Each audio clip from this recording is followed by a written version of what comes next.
Isinagawa ngayong araw ang consultative meeting ng Committee on Electoral Reforms and People's Participation sa Tanghalang Rizal, Pasig City na tumalakay sa mga panukalang anti-political dynasty bills.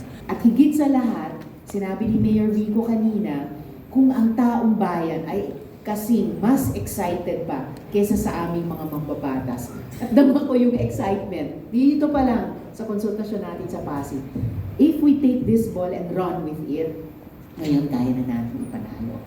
Okay, Pinangunahan ang nasabing pagtitipon ni Senator Riza Hontiveros kasama si Mayor Vico Sotto at iba pang resource speakers. What we are against here is the concentration of power in the hands of a few political elite. Na alam po natin yan na ang nangyayari sa ating bansa. Pangalawa po, ang nilalabanan at inaayawan po natin dito ay ang paggamit ng resources ng taong bayan. The use of state resources, the use of taxpayers' money to perpetuate themselves in power. Ibig po sabihin, ginagamit ang makinarya ng pamahalaan para sa pangampanya nila, ginagamit ang pera ng taong bayan para hindi na sila maalis sa pwesto. Mahalaga yung ipagbawal yung successive o yung sunod-sunod dahil nga nagiging mas kampante yung leaders natin kapag feeling nila wala silang malakas na kalaban sa halalan. Dapat ipagbawal yung sabay-sabay dahil hindi effective yung pag-check kung kapamilya mo yung congressman, yung mayor, yung governor, hindi epektibo yung check and balance sa ganung sitwasyon. At related dyan, mahalaga na i-define natin yung overlapping constituencies in a broad way. Dapat hindi porke ibang posisyon yung House of Representatives, ibang posisyon yung governor or mayor ay walang kinalaman sa isa't isa yung mga posisyon na ito. Kasi kung magiging matalino tayo sa pagpili po ng mga nanunungkulan, hindi porket po yung isang pangalan ay lagi nakikita ay magaling na, hindi natin alam na mas may marami pang magagaling na hindi lang nakikilala yung kanilang pangalan. Kaya po, voter certification po, importante, malaman natin, makita natin na ang politika po ay dapat hindi lang sa isang pamilya. Dapat po lahat po ay may pagkakataon magsilbi sa bawat peso po sa pamahalaan. Nagkaroon ng open forum kung saan nabigyan ng pagkakataon ang mga dumalo na magtanong at magpahayag ng kanilang saloobin ukol sa panukalang kontra-dinastiya. Katanungan ko po, sa napakahabang panahon po, marami na rin pong anti-political dynasty bill ang naisalang. Bakit po hindi nagpa-prosper noon? Dahil kontrolado pa rin po mula sa nasyonal, Kongreso at Senado, kontrolado ng political clans. At sino po ba ang nagpapasa ng batas? Kongresista, senador. Kung sila miyembro ng political clan na tatamaan ng bill, natural hindi po nila ipapasa.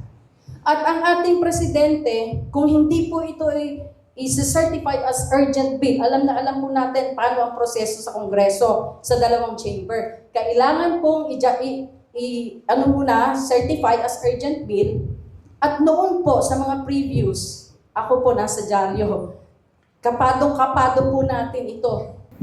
7 na kami na authors ng 6 na bill. So 1/4 ng Senado sa simula pa lang ng proseso ay nagsusulong nito. Kasama ang 2 na nung pinakilala nila yung bill nila sa hearing doon sa Senate, sinabi nila na kahit ako mismo, sabi nila, dynast or membro ng dynasty, gusto kong palawakin ang espasyo sa lahat ng mamamayan, hindi lang kaming mga taga-dynasty, sabi nila. And then, sabi nyo nga, sa House mismo, ang leadership nila ay nag-file din ng isa sa mga bills. And nabanggit nyo rin, sinertify as urgent ito ni Presidente. So, feeling ko talaga ngayon na ang pagkakataon. At higit sa lahat, sinabi ni Mayor Vico kanina, kung ang taong bayan ay kasing mas excited pa kaysa sa aming mga mambabatas. At dama ko yung excitement. Dito pa lang sa konsultasyon natin sa Pasig. If we take this ball and run with it, ngayon kaya na natin ipanalo. Makapasa po talaga tayo ng substantial na totoo na anti-dynasty law na bubuwagin talaga ang paghawak ng kapangyarihan. Kasi kung yun po talaga yung goal natin, no? Kailangan yung gold standard po yung ipaglaban natin.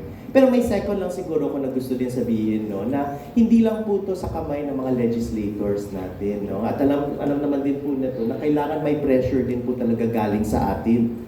Kailangan natin magsalita, kailangan natin sabihin ano ang gusto natin. Kasi ito na po yun no? Parte na din po yan na tulungan natin ang mga kongresista, mga senador natin na gusto talaga magpasa ng totoong anti-dynasty law, kailangan nila ang suporta natin. So sana po mga kapatid, hindi lang po tayo manonood, tayo din po ay mga kampanya para ipaglaban natin ang isang anti-dynasty law na para sa atin. Dumalo rin sa konsultasyon ang ilang miyembro ng Sangguniang Panlungsod at bilang panapos ng programa, nabigyan ng pagkakataon si Councilor Volta de los Santos na ibahagi ang kanyang resolusyon kaugnay ng panukalang anti-political dynasty sa lungsod. Karamihan po ng apelido dito sa amin ay mga nanggaling din po si Konsihal Pao Santiago, nanggaling din po ng kanyang ama rin po ay naging konsihal. Ang ilan rin po makasamahan namin ay nanggaling po sa makilang apelido rito. Pero nakakatawa po, kami po lahat ay gustong magsulong nito. Dahil kapag meron na pong batas, kapag matino po, yung sinasabi may matinuro na na dynastiya May matinong mag-anak na nasa politika. Pero pag pinasa po yan, doon natin masusubukan.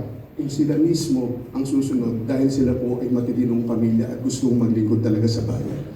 Gaano po kayo kakumpiyansa na may papasa sa Congress knowing na mga kakampi po kayo sa lower house yung anti-political dynasty?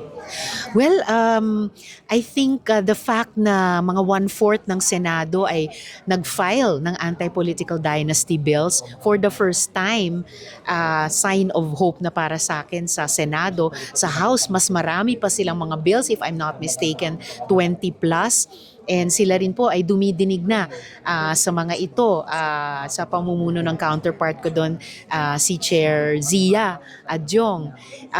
I'm hoping kami sa Senate matapos namin yung aming trabaho within this session. So bago kami mag-adjourn sa Marso para handang-handa ang anti-political dynasty law para sa susunod na eleksyon sa 2028. Isa itong simbolikong kaganapan sa lungsod dahil dito unang ginanap ang consultative meeting tungkol sa anti-political dynasty law.